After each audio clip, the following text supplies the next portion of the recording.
वन्दे ब्रह्मपुराधिपं श्रीसहजा नन्दं च मूलाक्षरम्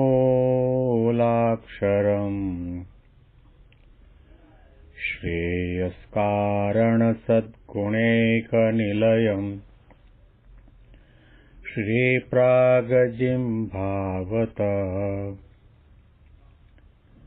ब्रह्मोपासनधारकं गुरुहरिं यज्ञं तथा योगिनं प्रीत्येवं प्रमुखं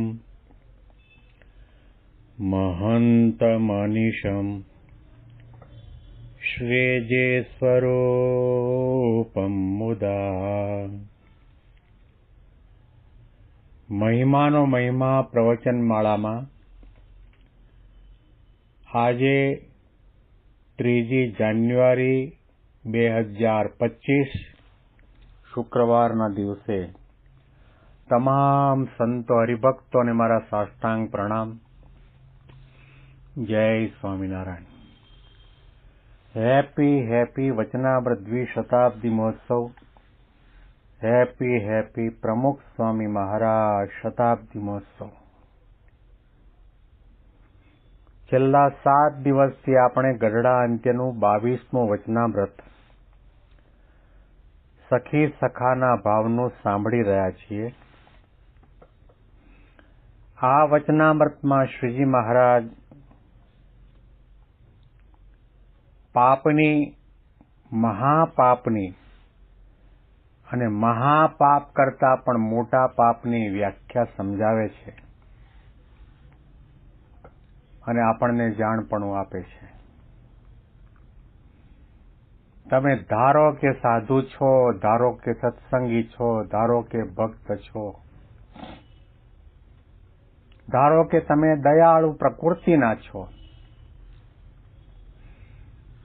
100% આપણે લખી રાખીએ કે એવી વ્યક્તિ ક્યારેય પણ ગાયની હિંસા ન કરે, ગાયને તાડન ન કરે અને અતિ દયાળુ સ્વભાવવાળા વ્યક્તિ તો ઝીણા, જૂ, માકડ, ચાંચડને પણ ન મારે આટલો દયાળુ સ્વભાવ હોય, કારણ કે એને મનમાં ગાંઠ બંધાઈ ગઈ છે કે આ મારવાથી પાપ લાગે. પરંતુ મહારાજે અહીંયા આગળ આ બધા નાના મોટા પાપ કરતા પણ, પંચ મહાપાપ કરતા પણ મોટું પાપ આપણને બતાવે છે. એ ગઈકાલે ભાગ આપણે વાંચ્યો હતો, ફરીથી વાંચીએ, વિચારીએ, સમજવા માટેનો પ્રયત્ન કરીએ. અને સર્વ પાપમાંથી મોટું પાપ એ છે જે ભગવાન અને ભગવાનના ભક્તને વિશે દોષ બુદ્ધિ થાય અને તે દોષ બુદ્ધિ એ કરીને ભગવાન અને ભગવાનના ભક્ત સંગાથે વૈર બંધાઈ જાય. માટે ખોટી ગૌહત્યા કરી હોય તથા મધ્યમાંસનું ભક્ષણ કર્યું હોય તથા અસંખ્ય ગુરુ સ્ત્રીનો સંગ કર્યો હોય, તે એ પાપ થકી તો કોઈ કાળે છુટકારો થાય, પણ ભગવાન અને ભગવાનના ભક્તનો જે દ્રોહી તેનો તો કોઈ કાળે એ પાપ થકી છુટકારો ન થાય. કેટલા સજાગ રહેવું પડશે. ભગવાન અને ભગવાનના ભક્ત ભૂલે ચૂકે પણ વાણી દ્વારા, મન દ્વારા, ક્રિયા દ્વારા એનો દ્રોહ કરવામાં આવે, અપમાન કરવામાં આવે, નિંદા કરવામાં આવે, ટીકા કરવામાં આવે, એના પ્રત્યે આપણને દોષ બુદ્ધિ થઈ જાય. મહારાજે કહ્યું કે આ મોટું પાપ છે. ને કેવું મોટું કે કરોડો ગૌહત્યા કરી હોય એનું જે પાપ લાગે એના કરતા પણ આ પાપ મોટું છે. મધ્યમાંસનું ભક્ષણ કર્યું હોય એમાં જે પાપ લાગે એના કરતા પણ આ પાપ મોટું છે. અને અસંખ્ય ગુરુ સ્ત્રીનો સંગ કર્યો હોય, વ્યભિચાર કર્યો હોય, એનું જે પાપ લાગે એના કરતા પણ આ પાપ મોટું છે. અને આ 3 પાપ મહારાજે કહ્યા. એ પાપ કર્યા હોય તો એવા પાપીનો કોઈ કાળે છુટકારો થાય ખરો, પણ ભગવાન અને ભગવાનના ભક્તનો જે દ્રોહ કરે છે એનો કોઈ કાળે છુટકારો થતો નથી. આમાં આપણે કેટલા સજાગ છીએ, કેટલા જાગૃત છીએ, આનો આપણને ક્યારેય વિચાર આવ્યો છે ખરો? આ વિચારને દ્રઢ કરાવવા માટે, આ સમજૂતી, આ જ્ઞાન અને આ પાપની પરિભાષાને દ્રઢ કરાવવા માટે મહંત સ્વામી મહારાજ વારંવાર આ જ વિષય ઉપર આપણને જાણપણું આપે છે અને કહે છે કે સત્સંગમાં આવ્યા પછી કોઈના પણ અભાવ અવગુણમાં ન પડો, કોઈનો દ્રોહ ન કરો, કોઈનું ઘસાતું ન બોલો, કોઈની નિંદા ન કરો, કોઈની ટીકા ન કરો. પહેલું તો તમે પોતાની જાતને જુઓ. મહારાજે શા માટે વચનામૃતમાં એવા શબ્દ મૂક્યા હશે કે આ દુનિયામાં જોનારો રૂપને જુએ, કૃપને જુએ, ઘણું બધું જુએ, પરંતુ જોનારો પોતાને નથી જોતો.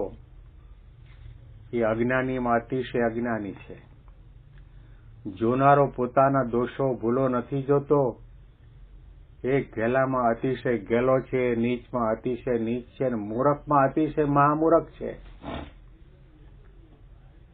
કપાળમાં તિલક ચાંદલો કર્યો અને ગળામાં કંઠી પહેર્યો અને વ્યાસપીઠ ઉપર બેસીને ભાગવત ગીતા, સત્સંગી જીવન આવા સત્શાસ્ત્રોના પારાયણ, પ્રવચન કે વ્યાખ્યાનો કરતો હોય તો પણ મહારાજે કહ્યું અજ્ઞાનીમાં અતિશય અજ્ઞાની, મૂરખમાં અતિશય મૂરખ, નીચમાં અતિશય નીચ અને ગેલામાં અતિશય ગેલો. આવી 4 મહા ઉપાધિ આપી. ભલે વડતાલમાં હોય ને આચાર્ય થકી દીક્ષા લીધી હોય, ભલે અમદાવાદમાં હોય ને આચાર્ય થકી દીક્ષા લીધી હોય. ભગવાન સ્વામિનારાયણનું તો ભજન કરે છે, પરંતુ એમના ઉત્તમ ભક્ત ગુણાતીતાનંદ સ્વામી એમના વાલા ભક્તોનું ઘસાતું બોલે, નિંદા કરે, ટીકા કરે, દ્રોહ કરે, તો એને આ 4 મહા ઉપાધિ લાગે. અને એ મહાપાપી બની જાય છે, એનો કોઈ કાળે છૂટકો નથી થતો. આ શબ્દોને ગોખી રાખવાની જરૂર છે, કંઠસ્થ કરવાની જરૂર છે કે સત્સંગમાં તમે જેમ આવ્યા એમ બીજા પણ લાખો લોકો સત્સંગની અંદર નિર્વાસનિક થવા માટે, નિર્દોષ થવા માટે, ગુણાતીત ભાવને પામવા માટે, આત્યંતિકી મુક્તિ મેળવવા માટે, સંત ભગવાનને રાજી કરવા માટે આવે છે. આજે મંદિરનું પગથિયું ચડ્યું, આજે બ્રહ્મરૂપ નથી થતો. ઘણા વર્ષોની સાધનાની જરૂર છે, આજ્ઞા પાલનની જરૂર છે, નિષ્ઠાની જરૂર છે, સંત ભગવંતને રાજી કરવાની જરૂર છે. બધું થશે ત્યાર પછી સંત અને ભગવંતની કૃપાથી નિર્દોષ થશે, નિષ્કામી થશે, નિર્લોભી થશે, નિસ્નેહી થશે, ગુણાતીત ભાવને પામશે, અતિ ઉત્તમ ભક્ત કોટીમાં એનો નંબર લાગશે. પણ આપણે તરત ને તરત એના માટે સર્ટિફિકેટ આપી દઈએ કે આ ફલાણો આવો છે, ફલાણો આવો છે. ક્યારેય પણ આપણે મહિમાના સંબંધોનો વિચાર કરતા નથી કે એને યોગ કોનો થયો છે, માળા કોની કરે, ભજન કોનું કરે, તિલક ચાંદલો કોનો છે, એનો વિચાર તો આપણે કરતા જ નથી. એટલા માટે આપણી દિશા બદલાઈ જાય છે અને પછી ગમે તેટલી સ્પીડની અંદર સાધનાની ગાડી આપણી ચલાવીએ અને તો પણ ધ્યેય સુધી, નિશાન સુધી પહોંચી શકાતું નથી.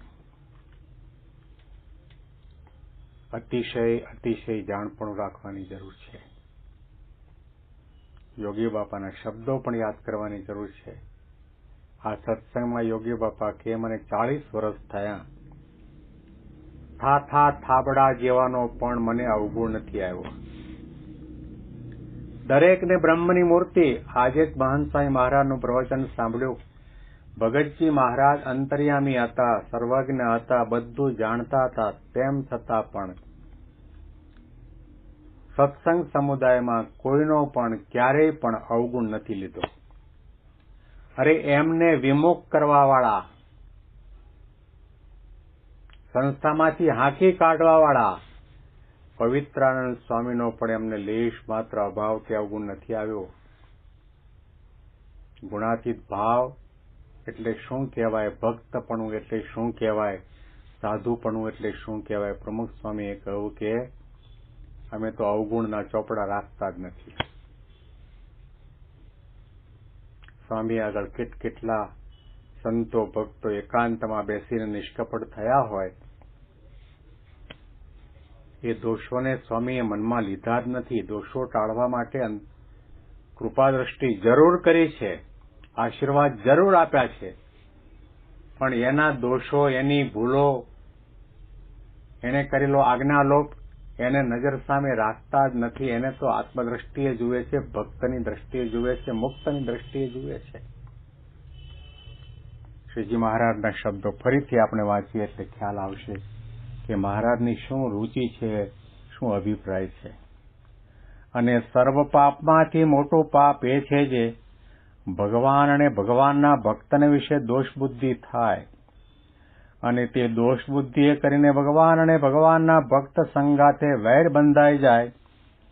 માટે ખોટી ગૌહત્યા કરી હોય, તથા મદ્યમાંસનું ભક્ષણ કર્યું હોય, તથા અસંખ્ય ગુરુ સ્ત્રીનો સંગ કર્યો હોય, તે પાપ થકી તો કોઈ કાળે છુટકારો થાય, પણ ભગવાન અને ભગવાનના ભક્તનો જે દ્રોહી, તેનો તો કોઈ કાળે એ પાપ થકી છૂટકો ન થાય.